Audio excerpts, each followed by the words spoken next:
آزاد کشمیر نیلم سے خبر شامل کرتے ہیں۔ سلیم خان کی رپورٹ کے مطابق جموں و کشمیر یونائیٹڈ ویلفیئر ونگ کی جانب سے حالیہ دنوں دوست کے مقام پر پیش آنے والے آتش زدگی کے افسوسناک واقعے میں جن خاندانوں کے مکانات جل گئے تھے، جموں و کشمیر یونائیٹڈ ویلفیئر ونگ کی جانب ان متاثرہ خاندانوں کی مدد کے لیے عملی قدم اٹھایا گیا۔ ویلفیئر ونگ کی جانب سے ہر متاثرہ خاندان کو 20,000 روپے نقد امداد فراہم کی گئی تاکہ وہ اپنی فوری ضروریات پوری کر سکیں۔ یونائیٹڈ ویلفیئر ونگ کے ضلع نیلم کے صدر سلطان محمود نے اس موقع پر بیان دیتے ہوئے کہا کہ ہم اللہ تعالیٰ کا شکر ادا کرتے ہیں جس نے ہمیں انسانیت کی خدمت کا موقع دیا۔ جموں و کشمیر یونائیٹڈ ویلفیئر ونگ آئندہ بھی اسی جذبے کے تحت مستحق اور متاثرہ افراد کی مدد جاری رکھے گی۔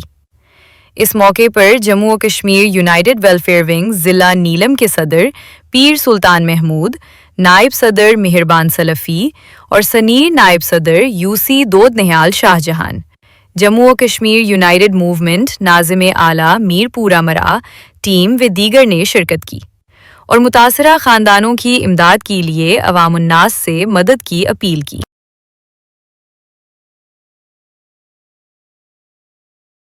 یہ متاثرین ہمارے ساتھ کھڑے ہیں۔